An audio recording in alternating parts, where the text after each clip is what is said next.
이번 시간에는 우리 중국팩의 주당 이익 하겠습니다.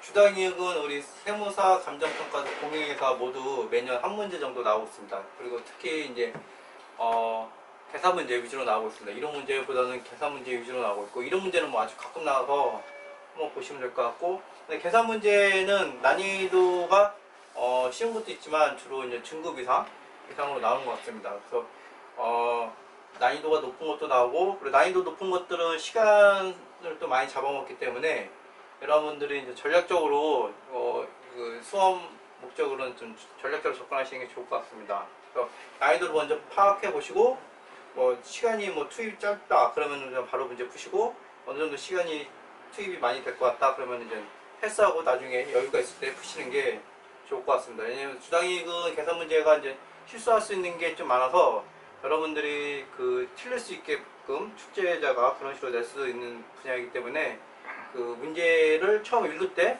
내가 풀 수 있다 안 했다를 분명하게 판단하시고 접근하시는 게 좋을 것 같습니다. 그리고 오늘은 그 맨 마지막 부분에서 이제 실제 과거 시험에 나왔던 감정평가사, 세무사, 공회사 문제 각각 한 문제씩 좀 풀어보겠습니다. 난이도를 한번 여러분들이 한번 체크해 보시면 좋을 것 같습니다. 실제로 주당 순이익은 이제 우리가 이제 기준서에 있는데, 기준서의 내용도 있고 그 기준서 뒷부분에 이제 실적용 사례라고 문제가 있습니다. 그다음에 그 적용 사례 문제 위주로 실제 문제에서도 이제 우리 시험 문제에서도 나오고 있고, 그다음에 주당 이익은 크게 우리가 이제 개별 IFRS에서는 이제 연결 재무제표, 주재무제표이기 때문에 개별과 연결이 있습니다. 연결을 작성하지 않는 회사는 주재무제표가 개별일 거고, 연결을 작성하는 회사는 이제 주재무제표와 연결인데, 그래서 그 연결 재무제표 만드는 회사들이 많이 있습니다. 그래서 주당이익은 연결 재무제표라는 회사를 만들면 당연히 연결 기준에 주당이익을 말하는 거고, 연결 재무제표가 아니면 당연히 이쪽으로 이제 가게끔 되어 있습니다. 근데 시험 문제에서는 아직도 여전히 이제 개별 위주로 좀 많이 나오고 있습니다. 그렇지만 우리 주당 IFRS 기준 1033호 주당이익을 보시면 연결 기준에 있는 적용 사례 문제도 있습니다. 제가 보기에는 연결 기준 사례 문제 나오면 많은 분들이 이제 틀릴 것 같은데, 실제로 앞으로는 연결이 파트가 중시되고 있습니다. 연결 내부회계, 요즘 실무적으로 연결 내부회계 기준이 원래는 2022년부터 적용하는 건데 연기됐기 때문에 2023년 되고 있는데, 대기업이라든지 여러 군데에서 연결 기준에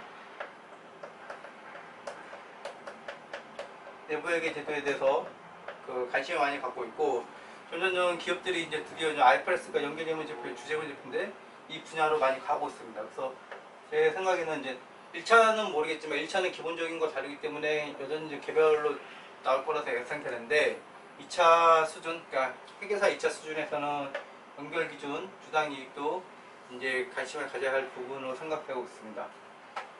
특히 이제 대부분 사례가 이제 뒷부분 다 있기 때문에 뒷부분은 숙지하시는 게 좋을 것 같습니다. 다음 이제 우리 기본 주당이익 보겠습니다. 기준서는 기본적으로 이제 주당이익이 뭐냐, 주당이익이 앞서 당기손익, 주식수, 이 개념에서 당기손익에 대한 개념을 먼저 얘기해주고 있습니다. 실제로 주식수가 제일 중요하다고 이제 처음에 목적에 나와 있고, 이거는 좀 양이 좀 많이 되어 있고, 당기손익은 이미 나온 숫자를 플러스만 사는 거기 때문에 간단히 나오고 있습니다. 그래서 당기손익을 할 때는 우리 기본주당 순이익은 우리가 여러분들이 하나 아실 게, 또 이제 자본금, 주식이라는 게 종류가 있잖아요. 종류가 있습니다. 그래서 보통주, 우선주, 크게 보통주, 우선주가 있으면 이 주상이익은 이 종류별로, 이 보통주, 우선주 종류별로 하게 되는 겁니다. 왜 종류별로 하게 되면 우리가 나중에 처분이라든지 자녀재산 할 때 배당도 마찬가지고 계약 조건이 조금씩 다 다릅니다. 그래서 주당이익은 거기 관련된 거기 때문에 실제 종류별로 우리가 주당이익을 구하게 되는 겁니다. 이걸 먼저 알고 계시면 우리가 주당이 구할 때도 그래서 요 주식수, 분모에 있는 주식수에 대한 걔가 가져가는 당기순이익을 정하는 겁니다. 그래서 주식을 정해주고 걔에 대한 당기순이익을 정해주고 이런 식으로 되어 있습니다. 그래서 보시면 자본을 부르는데 요거는 기본적으로 기본 주당 순이익은 보통주를 얘기하는 겁니다. 보통주를 얘기하기 때문에 우리가 실제 당기순이익 계산서라든지 그런 데 뽑는 것들은 보통주, 우선주 이런 개념이 없잖아요. 그래서 얘를 주식 종류로 구분하는 거예요. 구분하기 때문에 우선주가 있으면 우리가 우선주 배당을 주잖아요. 그래서 우선수 배당만큼 우리가 이제 띄워주는 겁니다. 띄워주는데 우선주에도 또 크게 비누적적이 있고 누적적이 있어요. 이 누적적이라는 거는 매번 줘야 되는 거예요. 매번 주기 때문에 그다음에 비누적적은 그때그때 주는 겁니다. 그래서 그런 거에 따라서 좀 달라지는 겁니다. 그래서 비누적적인 거는 얘는 뭐 정해진 거예요. 뭐 우리가 이제 매번 주기 때문에 요번에 손실 났다고 해서 요번에 안 줄 수 있지만 다음 연도에 그까지 누적해서 줘야 되는 겁니다. 비누적은 전년도 안 준 거를 안 줄 수가 있어. 끝난 거예요. 일회성이고 얘는 누적적이기 때문에 누적적 우선주는 매번 일정 금액을 이제 여기서 빼주는 거고, 그 다음 비누적적인 거는 이사해서 이제 결의할 때만 우리가 반영해 주면 되는 겁니다.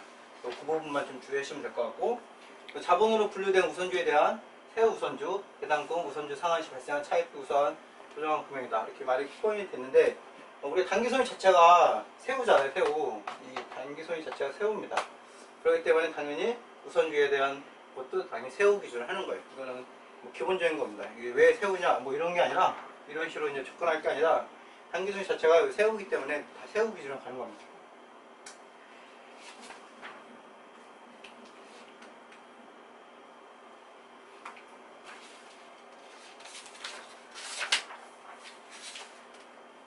그래서 이제 우선주에 대해서는 누적적하고 이제 비누적에 제가 설명을 드렸는데, 비누적 우선주에서는 이제 당해 회계기간 관련해서 배당 결의된, 중요한 게 이제 배당 결의된 겁니다.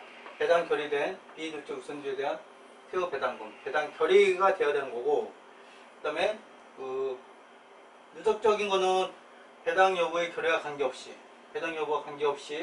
당해 회계기간 관련한 누적적 우선주에 대한 세후 배당금.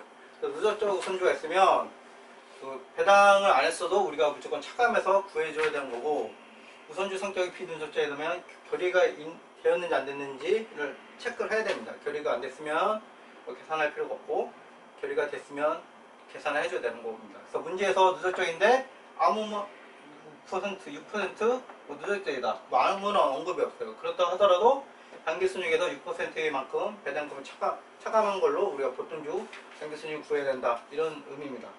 그래서 누적적인 거냐 비누적인 거냐에 따라서 여러분 문제 접근할 때 다르게 됩니다.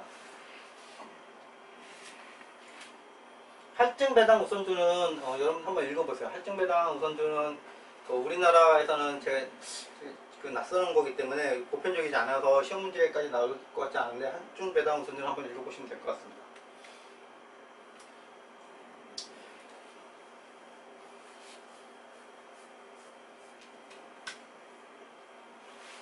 그 다음에 지금 나온 문제는 실제 시험 문제하고는 계산 문제하고는 크게 언급이 없는데 이론 문제 가끔 나올 수가 있습니다. 그럴 때는 참고적으로 한번 보시면 되는데, 기업이 공개매수 방식으로 우선주를 재매입할 때 우선주 주주에게 지급한 대가의 공제한 가치가 우선주 장부금 초과하는 부분은 이익배분으로 이익잉여에서 차감한다. 그러니까 뭐냐면 우리가 이제 우선주를 재매입할 때 지급하는 게 있고, 지급 금액과 장부 금액은 이제 비교하는 겁니다.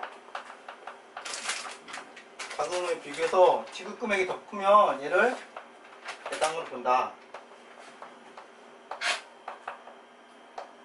그래서 당기손익에서 고려한다. 당기손익 계산할 때 차감한다. 이런 의미입니다. 그래서 실제 우리나라에서 이런 경우는 많지 않아서 계산 문제까지 나올지는 좀 모르겠는데, 이론 문제에서 이런 것도 흔히 제가 이제 표현하는, 여기서 이제 짚고 넘어가니까 여러분들이 실제로 이제 형식적인 배당뿐만 아니라 이렇게 청산하면서 주식을 하는 청산배당 성격도 우리가 중간중간에 다 배당금으로 우리가 기준선을 보고 있다. 이거를 이제 여러분들이 이제 머릿속에 이제 기억하시면 될 것 같습니다. 이것들은 다 비슷한 의미입니다. 그래서 우선주의 장부금액, 우선주의 매입을 위해 지급하는 대가의 공정가치 초과하는 경우 그 차액을 지배액의 보통주의에 기술되는 당기손익 계산할 때 가산한다. 이거 다 똑같은 의미입니다. 그래서 여러분들이 이제 배당뿐만 아니라 이런 거래를 통해서도 우선주 주주와의 거래잖아요. 주주와의 거래에서 이런 차익이 생기면 배당금으로 본다는 걸 여러분들이 알고 계시면 됩니다. 그다음에 보통 주식수 보겠습니다. 실제 문제에서는 이런 보통 주식수가 제일 많이 나오고 있습니다. 보통 주식수가 제일 많이 나오고 있고 이게 기본적이기 때문에 여러분들이 기본 주당 순이익을 구하는 게 첫 번째지 실무에서 그 다음에 이제 희석 주당 구하고 뭐 우선 주당 구하는 거지 뭐 기본 주식수에 대한 주당 순이익도 구하지 못하는데 여러분들이 뭐 우선주에 대한 기본 주당 순이익 같은 거를 뭐 구할 필요는 없잖아요. 그래서 시험 문제에서는 당연히 보통주에 대한 주당 순이익을 물어보는 게 첫 번째입니다. 그 다음에 그 이상 나온 것들은 다 이제 난이도가 좀 높다고 보시면 될 겁니다. 보통 주식수는 우리가 이제 말 그대로 이제 그 기한의 유통된 보통주 가중평균한 계속 말씀드리지만 가중평균한 의미입니다. 가중평균한 주식수고 실제 실무에서는 우리가 1 기준을 합니다. 1 기준 가중평균 하는데 시험 문제에서는 편의상 월 기준 합니다. 월 기준. 1 기준이기 때문에 뭐 366일, 365일 뭐 이런 식으로 이제 달라질 수가 있는데 실무에서는 그다음에 또 29일도 있고 여러분들이 이제 30일도 있고 실무상에는 그런 일자 기준도 중요한데 시험 문제에서는 편의적으로 제가 본 거는 다 월 기준만 나와 있습니다. 그래서 약간 좀 까다롭게 내거나 여러분들이 이제 실수 유발을 하려면 이제 1 기준은 문제될 수가 있겠죠. 1 기준도 있고 월 기준. 그래서 항상 월 기준이 있는 게 아니라 여러분들이 시험 문제 보면 월 기준을 한다고 이제 착각하실 수가 있는데 실무에서 월 기준을 하는 경우는 거의 없습니다. 월 기준을 하는 경우는 거의 없고 다 1 기준을 하게 됩니다. 왜냐면은 실제 유상증자 이런 것들이 뭐 일일날 말일날 하는 게 아니라 뭐 기중에도 월 중에도 뭐 유상증자도 하고 자기 주식도 매입하기 때문에 1 기준 하게 됩니다. 그래서 요 표현에서도 이제 월이라는 표현이 없습니다. 그 1 기준이 원칙인 거고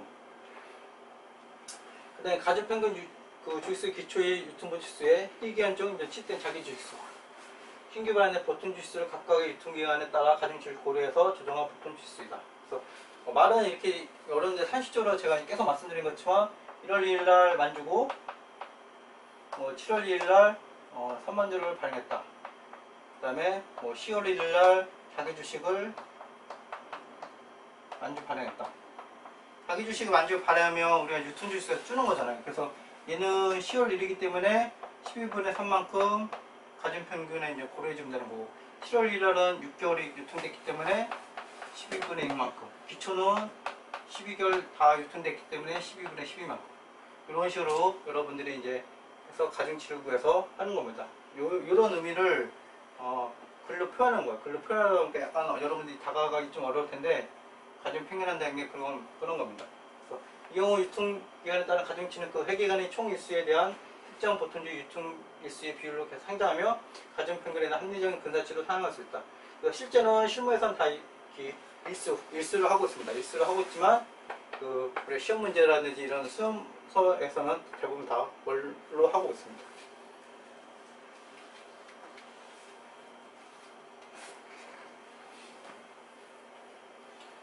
네, 보통주 유통일수의 계산 이름 통상 주식 발행의 대가를 받을 권리가 발생하는 시점 일반적으로 주식 발행일로 되어 있고 여기 나온 것들은 실제 그 계산 문제하고는 크게 연관이 없어요. 계산 문제에서는 딱 7월 1일 이렇게 이제 언제부터 유통수를 계산한다 이런 게 거의 주어지기 때문에 큰 문제는 없고 여러분들이 이제 실무나 이론 문제 할 때는 여러분들이 좀 기억을 해주셔야 됩니다.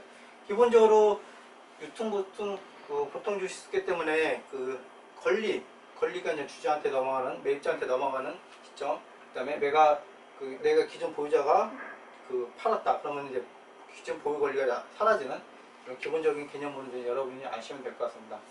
현금 납입 부분 경우 현금 받을 권리가 발생하는 날 이거고 세무 상품 전환으로 인해서 보통주를 발행하는 경우는 최종 최종 이자 발생일의 다음날. 그래서 이런 것들은 좀 그 시험 문제에 나올 수가 있어요. 여러분들이 약간 난이도 어려운 문제. 최종 이자는 최종 이자를 8월 30일 받았다. 이런 식으로 해서 여러분들이 이제 문제 낼 수 있습니다. 그렇지만 이런 것들은 제가 계속 얘기하지만 그 일자 기준으로 내기가 좀 어려워요. 이런 것들은 시험 문제에서. 그래서 2차 시험이랑 일단 관련이 됐는데 2차에서는 대부분 월 문제이기 때문에 이런 걸 내기가 좀 어렵습니다. 그래서 이것들은 최종 이자 지급일 다음 날이기 때문에 우리가 주식은 이제 이자라는 게 없잖아요. 채무 상품은 이자라는 게 있고, 그래서 성격이 바뀌는 거잖아요. 채무하고 주식하고 성격이 바뀌는 게 이런 걸로 할 수가 있습니다. 그래서 최종 이자의 발생일의 다음날. 발생이면 발생일. 우리가 발생주로 우리가 이자를 계산하기 때문에 지급일이 아니고 발생일의 다음날. 마찬가지로 최종 이자 발생일의 다음날. 그러니까 채무에서 이제 증권으로 이렇게 전환되는 것들은 이자의 다음날, 발생일의 다음날로 우리가 이제 그 유통부 실수를 계산한다고 보시면 됩니다. 이때부터 이제 배당받을 권리가 생기겠죠. 이런 개념으로 보시면 됩니다. 그리고 이자에서 배당으로 넘어가는 시간.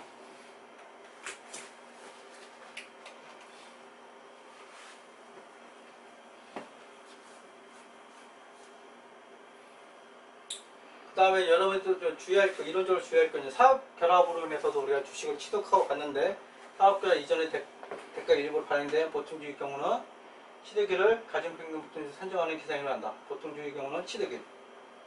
우리가 이 취득일 이후부터도 우리가 손익을 뗀 거잖아요. 그거 똑같습니다. 그래서 사업 취득일부터 취득자 손익을 취득자 포괄 손익에 반영하기 때문에 취득일로 하고 있습니다.